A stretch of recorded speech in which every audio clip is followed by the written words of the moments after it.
what I'll present in this video is the total picture. Okay.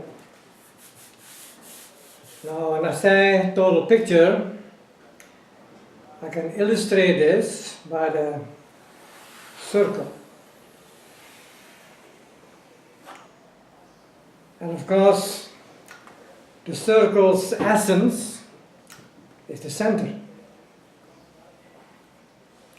So there are three aspects here. The circle, the center, and what connects the center and the circle. This is the Trinity. So this Trinity exists in everything, including it's integrated in us. So we have a body, the mind, and the spirit. They correlate with the digestive system. Yeah, that means taking connection from heaven to earth, connecting the circle and the center. Right? The nervous system, it connects the center with the circle, so we get a cycle, and the circulatory system. They also correlate with the symptom, causes, and the origin.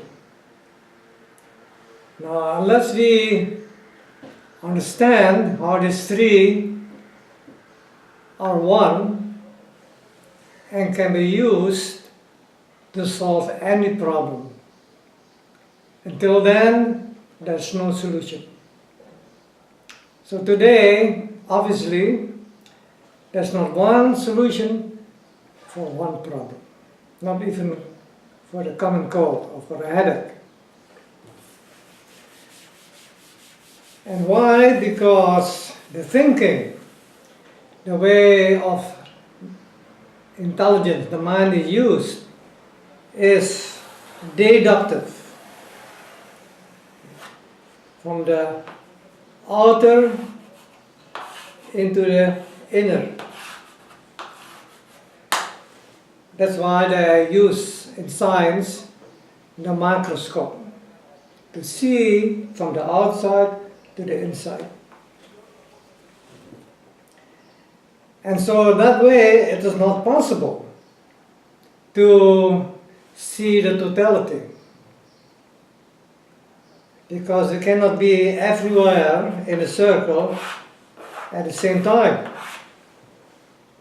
And when we consider the circle, the ultimate circle, that of creation, so how can we be in the ultimate circle seeing what's right in front of our nose? It's not possible. So that's why there is no solution, because to create a solution, it had to be total. It had to be full spectrum perception from the inner to the outer. So what needs to happen is we had to change the deductive, from the outside to the inside, into the inductive way of thinking, from the inner to the outer. And so we need also to know what connects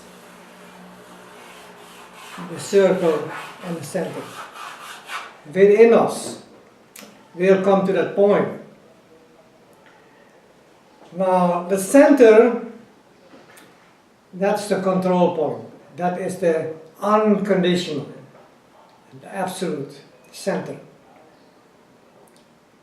And from there we get also our power. Like say when you have a wheel of a car, that wheel can rotate because of the power that comes from the center, and it is transmitted to the circle where the spokes. Right? So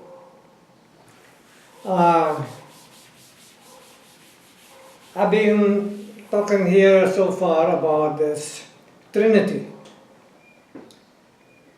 We have the two, and what connects the two, and that creates a cycle. So what this infinity loop is, actually it is a circle, the oneness, but it's twisted. So everything in the circle moves parallelly like this.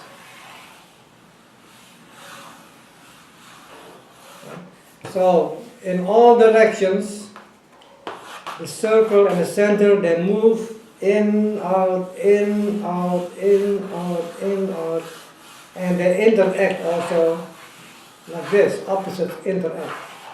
So for example, on blood circulation, the pattern is like this.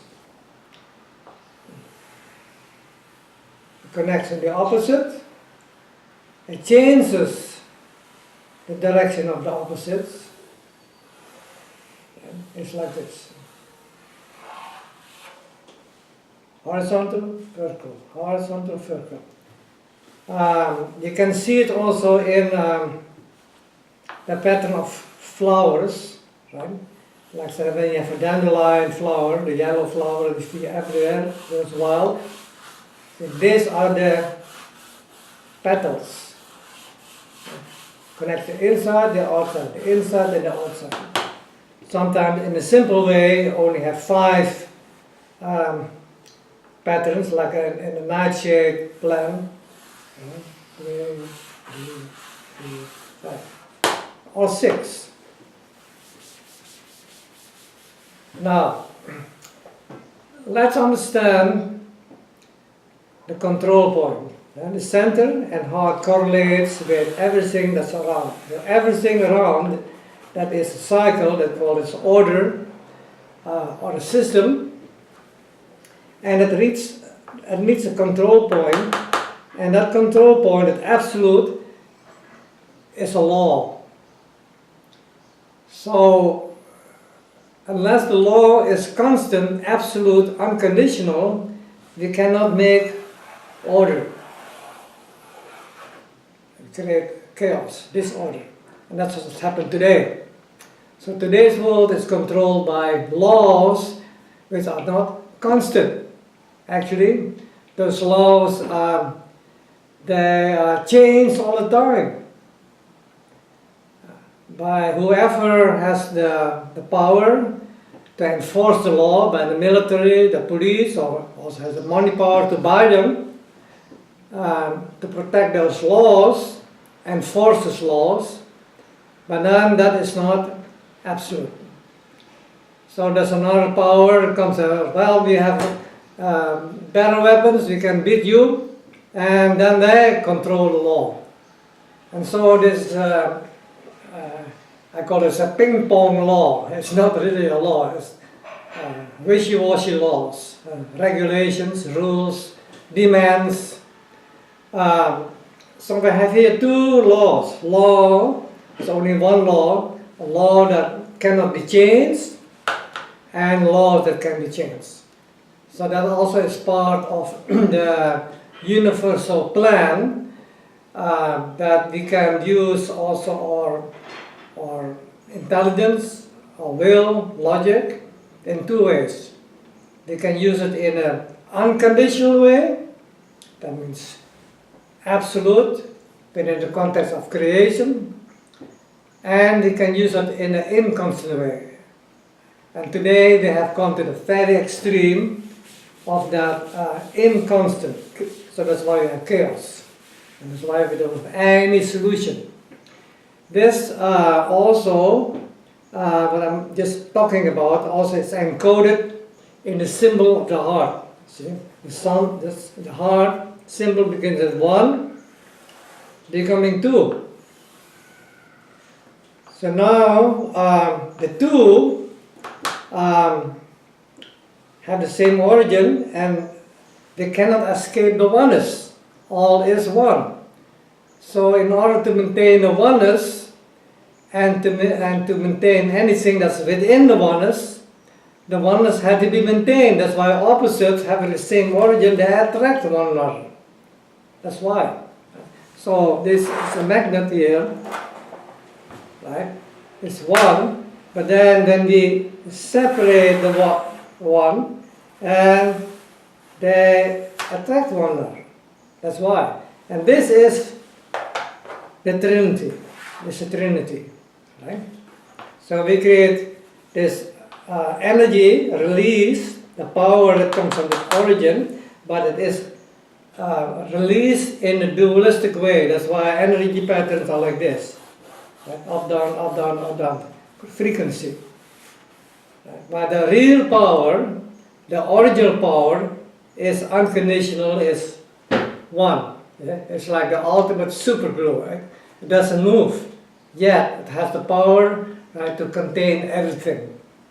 So one becoming two. This is Trinity. This is the conditional. And so the farther we go from the one,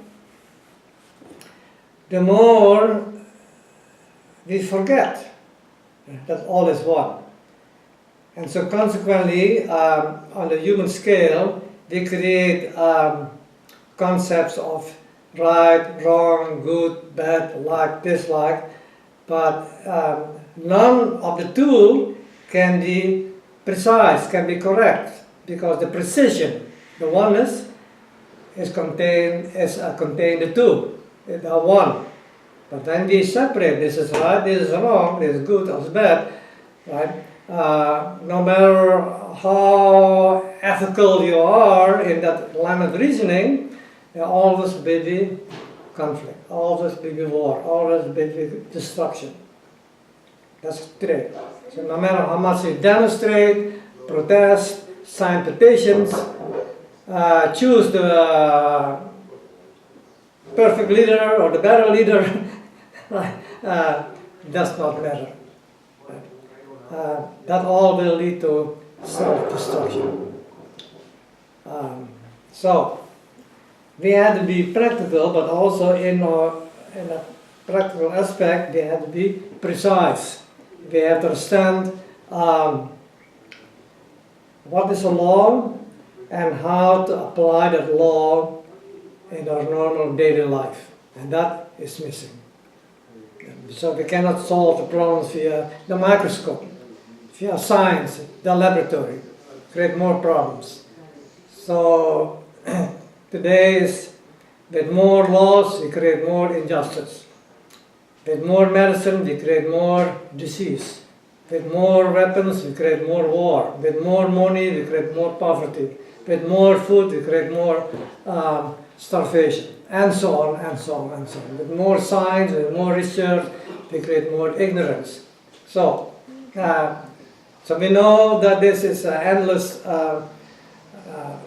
festering of the problem. But then, when we are able to remember, this is memory is a link, and so by that memory, we remember that all is one, then the two can become one. Then we can become, again, unconditional, but then consciously. Here we are unconscious, like deep sleep. We wake up, and we open our eyes, we see the two, but then we have the experience, and finally, and that's what our life span is for, from birth to death, to have the experience, to find out what it takes, right, to realize that we are unconditional, that we are eternal. The eternal is unconditional, has no beginning, no end, no right, no wrong, good and bad, and so on. See? So this is the goal, and from this point, this power, we can then it can endlessly continue, right? So this duality here, laws are used like symbolized by the scale. Well, it's right, but it's wrong, like here, like the scale, right? So this is the ping pong law, right? So somebody has to decide what is right and what is wrong, and this is decided by the ones who have the power to enforce the law, who have the money to buy people like the police, the army,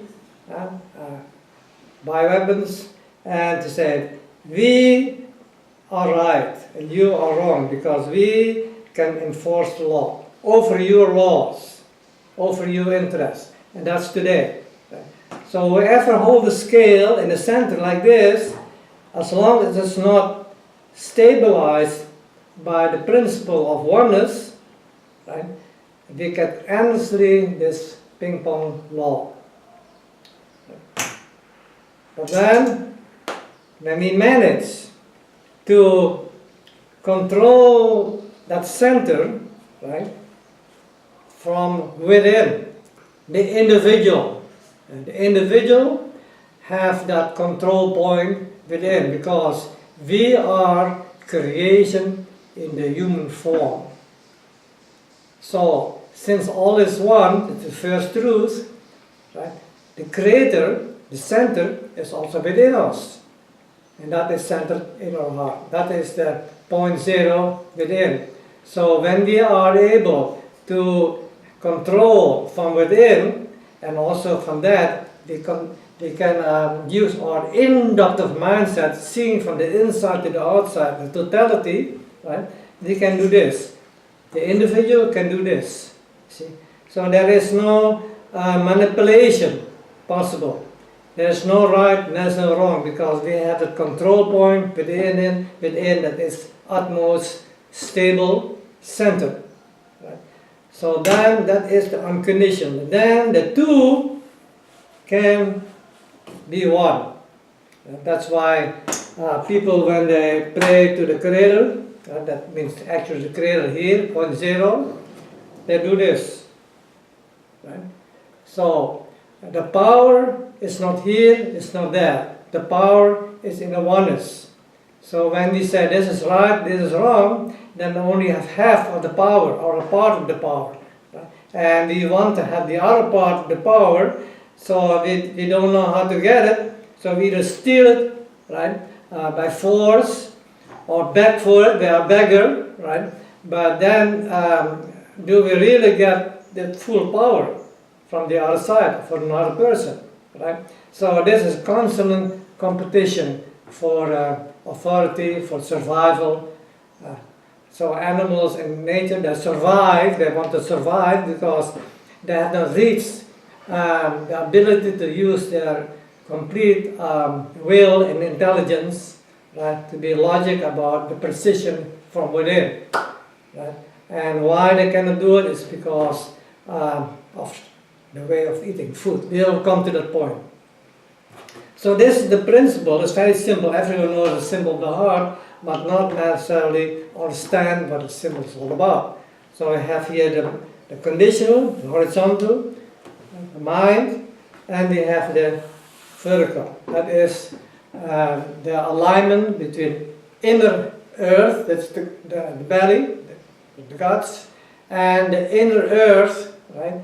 And so they meet here in the heart, and this trinity, by the trinity, we can ascend and be free. That's the liberation, right? Or self-realization. But now, let's have a closer understanding of the origin of law and everything else. I call it the mystery egg, the original seed, and it looks like this. It's like a seed, and they have here a question mark. That is the unknown. When you're in deep sleep, the two are one. You are unconscious, although peacefully, but unconscious. And from here, we have 6 channels. Actually, 2 times 3. And here's where the oneness is polarized by two trinities. Two trinities. And these two trinities can be understood by this pentagram.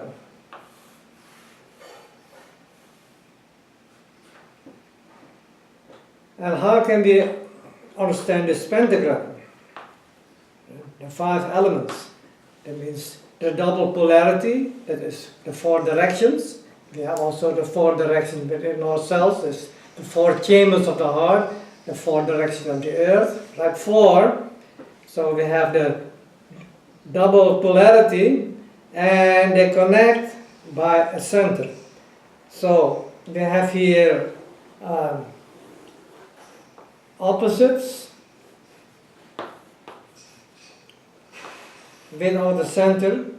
Actually, a center is there, but it's not evolved to unify the two.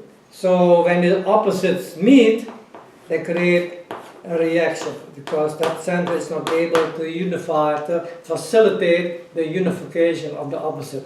And the other one is we have opposites, right, with the center.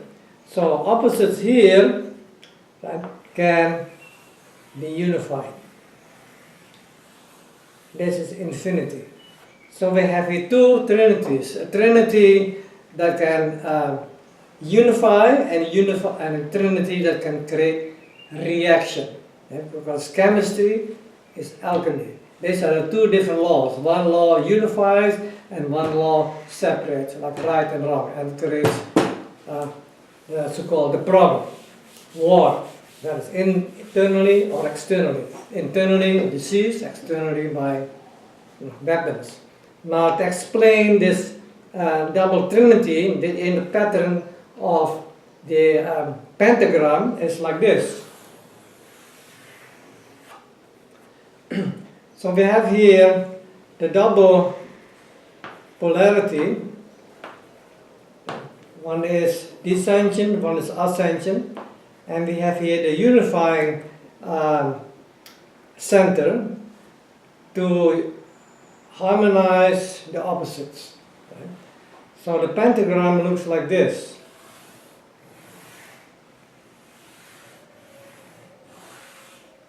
Right? So there are two directions here, two